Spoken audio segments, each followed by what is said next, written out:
Good evening, everyone. Please try and stay warm and stay healthy. There are many words in Hebrew for charity, for giving donations, for sharing with one's wealth. This week's parsha is Truma. So I want to discuss with you the word Truma, which is used as a synonym for donation, but all of the different words for donation which exist in Hebrew all have a different nuance to them. I've mentioned to you many times that there really are no exact synonyms in Hebrew, and that every word carries with it its own particular nuance and meaning, which if a word similar to it, but not the same, does not necessarily carry with it those nuances and meanings. So the word Truma is based on the word Ram, to raise up. Rom Viniso. And the concept here is a simple one. We take something which is mundane or even profane, and we raise it to a level of holiness. We dedicate it to a higher purpose.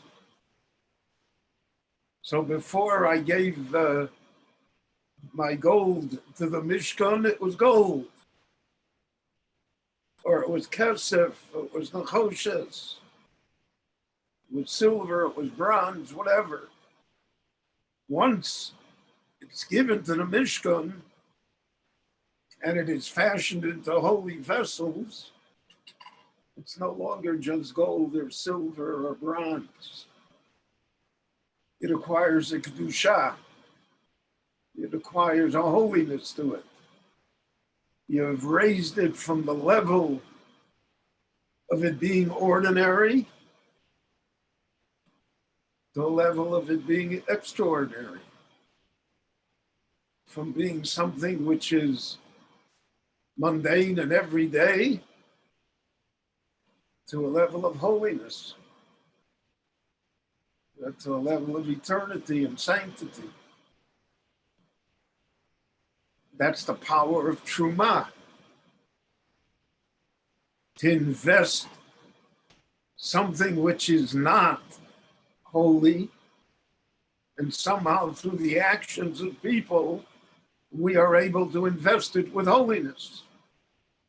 We're able to raise its status. We're able to make it eternal. Whereas before it was only temporary and passing. And therefore, that's the introduction that Moshe is given here in this week's parsha. Daber b'nai Yisrael v'chuli truma.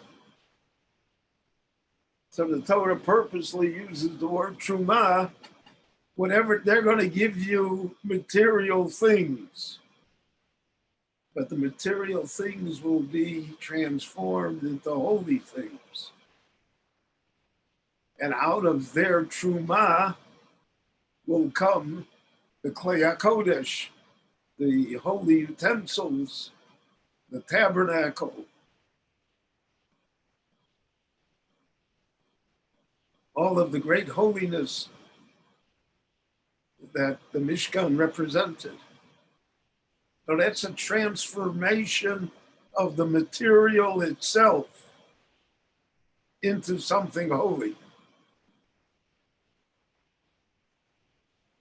And from here we derive a great halacha that a person has the ability to make things holy. He can be magdish things.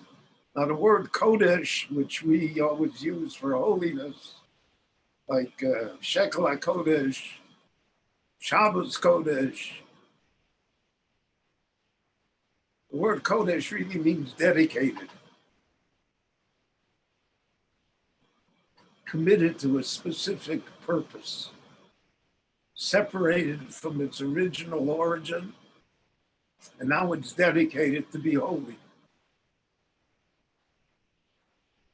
And therefore, a person can, in the time of the Beit HaMikdash, consecrate animals, or we can consecrate flour and oil, birds,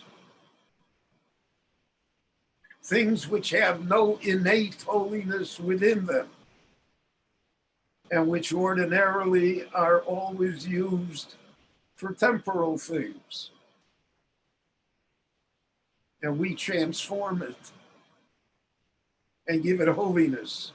So for instance, in our time, we take the flour and water and oil and bake challah with it and say the bracha and separate the challah, it becomes holy. It's not just bread. And it's interesting that we name the piece of bread after the mitzvah. We call it challah. The mitzvah is challah.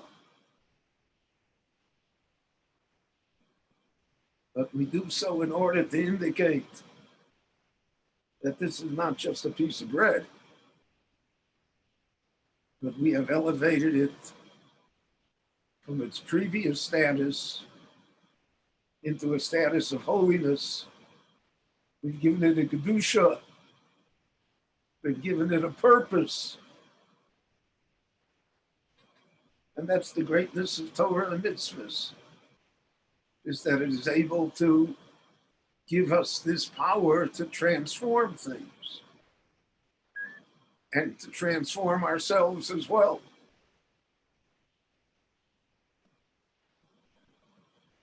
And the way that we do so is through the performance of mitzvahs, the study of Torah, and most importantly, living a life that subscribes to the values of Torah and of Torah living in all aspects of it. So that's truma. We have raised things. We've elevated them from their primitive source, so that the gold is not just an element or a metal, but now it's going to be the ark that holds the luchot. It's going to be the candelabra from which the eternal light will flame. It's going to be the altar of incense, which represented the spirit that invested the Mishkan and later the temple in Jerusalem as well. So that's a tremendous power that a human being has. And we have it today still, even though there's no temple and there is no Mishkan and there is no Hegdish, but there still is the power to be Magdish things, to dedicate things to good purposes. And that is the blessing that was given to us. And that's why it's called Shekel HaKodesh. The shekel, the money. So money is usually far from holy. Sometimes not by the means that it is earned, sometimes not by the means for which it is spent, and many times not because of the fact that of the goal that it itself becomes. Money, but for many people, is not a means, it's an end.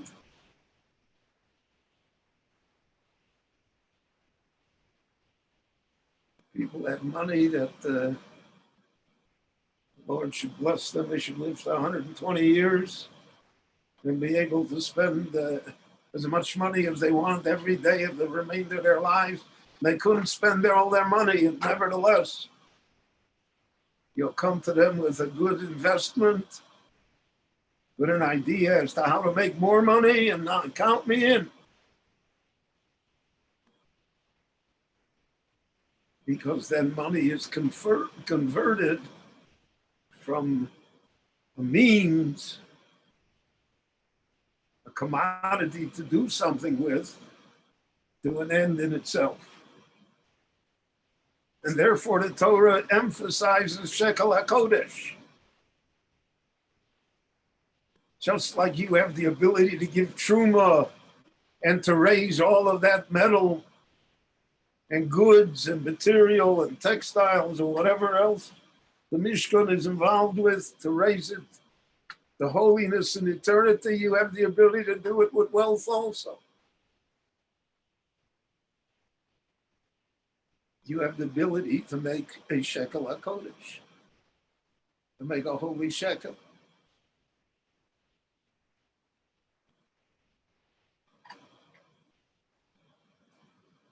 We say the word tzedakah for charity. Also a difficult word.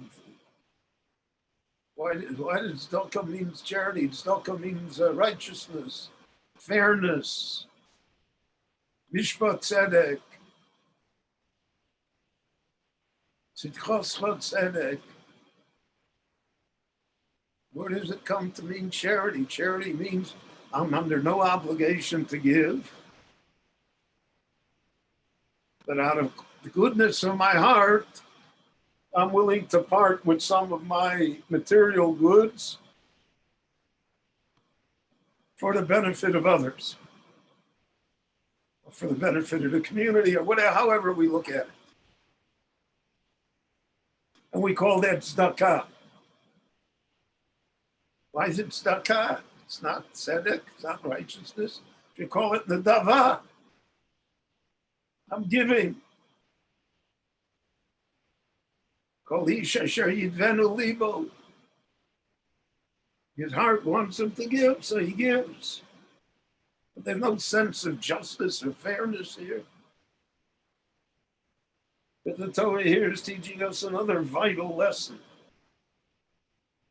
Money is fungible. It goes around.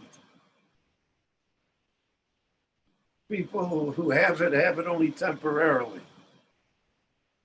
Belongs to no one.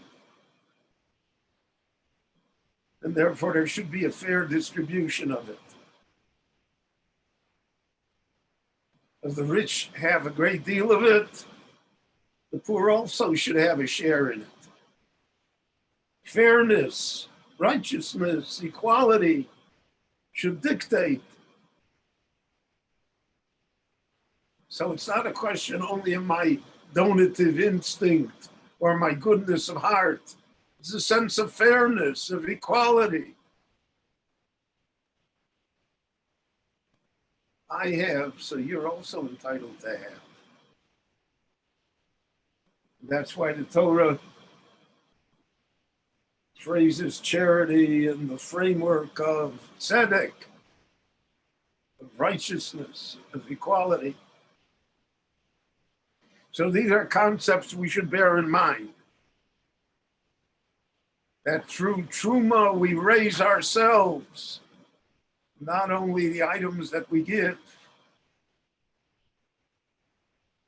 and through tzedakah we enhance the fairness of the world. And through nedava, I soften the hearts, so that people see the world in perspective, the way the Lord wished us to do so.